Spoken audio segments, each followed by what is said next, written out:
नमस्कार दोस्तों। स्वागत है आपका वीर हनुमान चैनल में, जहां मिलती हैं आपको भक्ति, आस्था और दिव्यता से भरी कहानियां। तो चलिए शुरू करते हैं आज की कथा। लंका की स्वर्णमयी नगरी उस रात असामान्य रूप से शांत थी। समुद्र की लहरें महल की ऊंची दीवारों से टकराकर ऐसी ध्वनि उत्पन्न कर रही थीं, मानो स्वयं प्रकृति किसी आने वाले अनर्थ का संकेत दे रही हो। आकाश में बादल छाए हुए थे और चंद्रमा बार बार उन काले बादलों के पीछे छिप जाता था। महल के विशाल प्रांगण में जलते दीपक भी उस रात जैसे कांप रहे थे। विभीषण अपने महल की बालकनी में खड़े समुद्र की ओर देख रहे थे। उनके मन में एक अजीब बेचैनी थी। वे बार बार अपने हृदय पर हाथ रख रहे थे, मानो भीतर कोई तूफान उठ रहा हो। वे धर्मप्रिय थे, सत्य के मार्ग पर चलने वाले थे और वर्षों से अपने भाई रावण को समझाने का प्रयास कर रहे थे कि अधर्म का मार्ग अंततः विनाश की ओर ले जाता है। परंतु उस रात उन्हें केवल चिंता नहीं थी, उन्हें किसी भयंकर घटना का आभास हो रहा था। अचानक एक तेज हवा चली, महल के दीपक बुझने लगे, दूर मंदिरों की घंटियां अपने आप बज उठीं। विभीषण चौंक गए। उन्होंने तुरंत अपने सेवकों को बुलाया, पर कोई उत्तर नहीं आया। पूरा वातावरण भयावह हो चुका था। तभी उन्हें लगा जैसे कोई धीमी आवाज उन्हें पुकार रही हो। विभीषण! उन्होंने पीछे मुड़कर देखा, पर वहां कोई नहीं था। आवाज फिर आई, विभीषण, समय निकट है। अब उनके शरीर में सिहरन दौड़ गई। वे तुरंत अपने कक्ष के भीतर गए।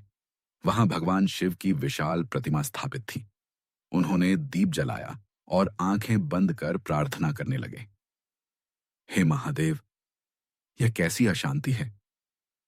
मेरे मन को क्यों ऐसा लग रहा है कि कोई भयंकर विनाश आने वाला है। जैसे ही उन्होंने प्रार्थना पूरी की, अचानक उनके सामने रखा दीपक जोर से भड़क उठा। उसकी लौ असामान्य रूप से ऊंची हो गई। फिर धीरे धीरे वह लौ एक आकृति में बदलने लगी। विभीषण भयभीत होकर पीछे हटे। वह आकृति किसी साधु की थी। उसके शरीर से तेज निकल रहा था। उसकी आंखें गहरी और गंभीर थीं। साधु ने धीमी आवाज में कहा, लंका का समय समाप्त होने वाला है। विभीषण स्तब्ध रह गए। आप कौन हैं? उन्होंने कांपती आवाज में पूछा। साधु मुस्कुराया, मैं केवल समय का दूत हूं। जो होना निश्चित है उसका संदेश देने आया हूं। कौन सा संदेश? साधु की आंखें गंभीर हो गईं। रावण का अंत निकट है। यह सुनते ही विभीषण का हृदय जैसे थम गया।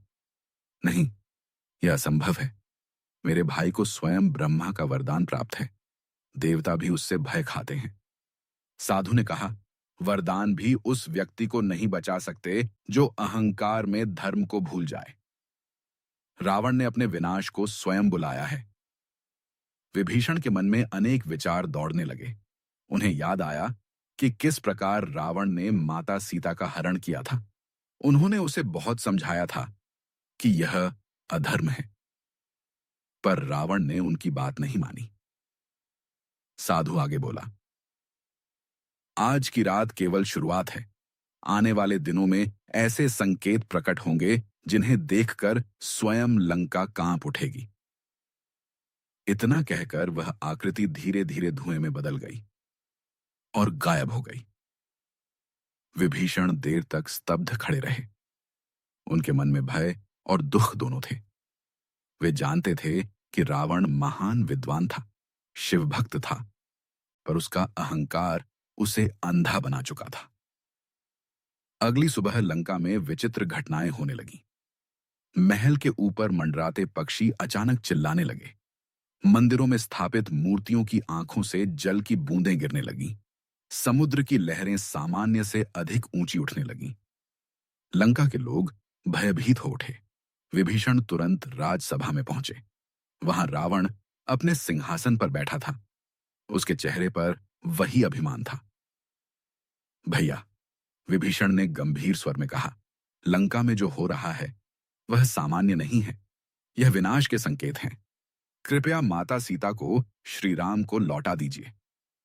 रावण जोर से हंस पड़ा। विभीषण, तुम अभी भी उसी भय में जी रहे हो? क्या तुम भूल गए कि मैं त्रिलोक विजेता हूं? परंतु धर्म से बड़ा कोई नहीं होता। रावण की आंखों में क्रोध भर गया। धर्म, धर्म, तुम हर समय यही कहते रहते हो। क्या तुम मुझे डराना चाहते हो? विभीषण शांत स्वर में बोले, मैं आपको बचाना चाहता हूं। रावण सिंहासन से उठ खड़ा हुआ। मुझे कोई नहीं मार सकता, न देवता, न दानव, न यक्ष। विभीषण ने धीरे से कहा, पर एक मनुष्य। यह सुनते ही सभा में सन्नाटा छा गया। रावण कुछ पल के लिए रुका, फिर क्रोध से गरज उठा, बस, अब एक शब्द भी नहीं। विभीषण चुप हो गए, पर उनके मन का भय बढ़ता जा रहा था। उस रात उन्हें फिर वही आवाज सुनाई दी, विभीषण। उन्होंने आंखें खोली। इस बार उनके सामने एक भयानक दृश्य था। उन्होंने स्वप्न में देखा कि लंका जल रही है, आकाश लाल हो चुका है, चारों ओर चीखें गूंज रही हैं, महल टूट रहे हैं और बीच रणभूमि में रावण घायल अवस्था में पड़ा है। उसके 10 सिर एक एक कर भूमि पर गिर रहे हैं। विभीषण भय से कांप उठे। उन्होंने देखा कि रावण की आंखें उनकी ओर देख रही हैं। भाई, मुझे बचा लो। विभीषण दौड़कर उसके पास गए, पर तभी धरती फटने लगी। आग की लपटें उठीं और रावण उसमें समा गया। विभीषण चीखते हुए जाग उठे। उनका पूरा शरीर पसीने से भीगा हुआ था। उन्होंने तुरंत जल लेकर शिवलिंग पर चढ़ाया। हे महादेव, क्या यही सत्य है? अचानक मंदिर की घंटी अपने आप बज उठी। विभीषण समझ गए कि यह केवल स्वप्न नहीं था, यह भविष्य का संकेत था। अगले दिन उन्होंने फिर रावण को समझाने का प्रयास किया। भैया, मैंने भयानक स्वप्न देखा है, कृपया अपने अहंकार को त्याग दीजिए। रावण हंस पड़ा। स्वप्न कायरों को डराते हैं। मैं रावण हूं, परंतु मृत्यु किसी को नहीं छोड़ती। रावण की आंखों में एक पल के लिए विचित्र चमक आई। शायद उसके भीतर भी कहीं भय था, पर उसका अहंकार उसे स्वीकार नहीं करने दे रहा था। उसी समय महल की दीवार अचानक हिलने लगी। एक विशाल स्तंभ टूटकर गिर पड़ा। सभा में उपस्थित सभी लोग भयभीत हो गए, पर रावण फिर भी बोला, यह सब संयोग है। विभीषण ने दुखी होकर कहा, जब विनाश आता है तो बुद्धि पहले नष्ट होती है। यह सुनते ही रावण क्रोध से कांप उठा। विभीषण, तुम मेरे ही महल में मेरा अपमान कर रहे हो। मैं सत्य कह रहा हूं। यदि तुम्हें इतना ही धर्म प्रिय है तो चले जाओ यहां से। सभा में सन्नाटा छा गया। विभीषण की आंखें भर आईं। उन्होंने अंतिम बार अपने भाई की ओर देखा। मैं आपका शत्रु नहीं हूं भैया, मैं केवल चाहता हूं कि आप बच जाएं। रावण ने मुंह फेर लिया। विभीषण धीरे धीरे सभा से बाहर चले गए। उनके हृदय में भारी पीड़ा थी। वे जानते थे कि अब विनाश को कोई नहीं रोक सकता। उस रात लंका के आकाश में एक उल्का गिरी। पूरा आकाश लाल हो गया। समुद्र उफान मारने लगा। पशु बेचैन होकर इधर उधर भागने लगे। लोग कहने लगे कि यह प्रलय का संकेत है। विभीषण समुद्र किनारे खड़े थे। उनकी आंखों में आंसू थे। तभी उन्हें फिर वही साधु दिखाई दिया। क्या अब भी तुम्हें संदेह है? उसने पूछा। विभीषण ने दुखी स्वर में कहा, नहीं, अब मैं समझ चुका हूं कि समय आ चुका है। साधु बोला, जब अधर्म अपनी सीमा पार कर देता है तब उसका अंत निश्चित हो जाता है। क्या मेरे भाई को बचाने का कोई मार्ग नहीं? मार्ग था, पर उसने स्वयं उसे ठुकरा दिया। विभीषण की आंखों से आंसू बहने लगे। वह मेरा भाई है, साधु ने शांत स्वर में कहा, और तुम धर्म के पक्षधर हो। कभी कभी धर्म का मार्ग सबसे अधिक पीड़ा देता है। इतना कहकर साधु अदृश्य हो गया। कुछ दिनों बाद श्री राम की सेना समुद्र तट पर पहुंच गई। वानरों की विशाल सेना देखकर लंका में भय फैल गया। रावण फिर भी अहंकार में डूबा रहा। विभीषण अंतिम बार उसके पास गए। भैया, अभी भी समय है। रावण ने तलवार उठाई। अब मुझे केवल युद्ध चाहिए। विभीषण ने गहरी सांस ली।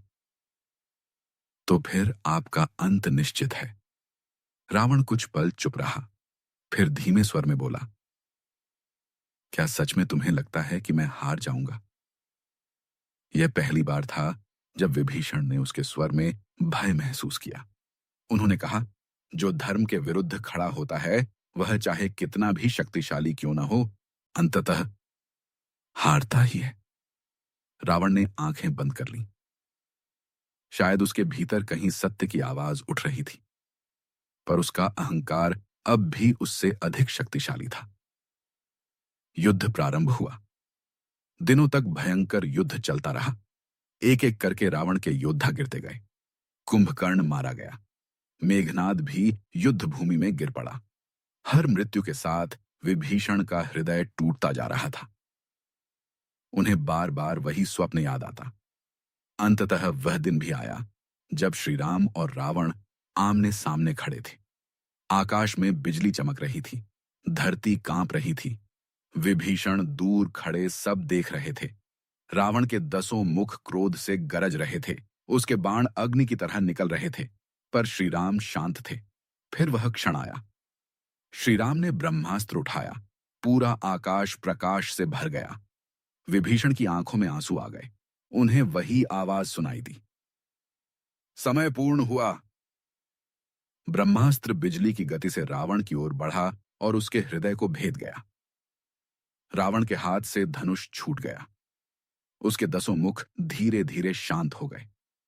विशाल शरीर धरती पर गिर पड़ा। लंका कांप उठी। विभीषण दौड़कर अपने भाई के पास पहुंचे। उनकी आंखों से आंसू बह रहे थे। रावण ने धीमी आवाज में कहा, विभीषण, भैया, तुम सही थे। विभीषण रो पड़े। रावण ने अंतिम सांस लेते हुए कहा, अहंकार सबसे बड़ा शत्रु है। उसकी आंखें धीरे धीरे बंद हो गईं। विभीषण वहीं बैठ गए। उनके सामने लंका का सबसे महान योद्धा पड़ा था, पर अब वह केवल एक निर्जीव शरीर था। आकाश में बादल छूटने लगे। समुद्र शांत हो गया, मानो प्रकृति स्वयं कह रही हो कि अधर्म का अंत हो चुका है। विभीषण ने आंसू पोंछे और आकाश की ओर देखा। उन्हें अब समझ आ चुका था कि पूर्वाभास केवल भविष्य देखने के लिए नहीं होते। वे चेतावनी होते हैं, अंतिम अवसर होते हैं, ताकि मनुष्य अपने मार्ग को बदल सके।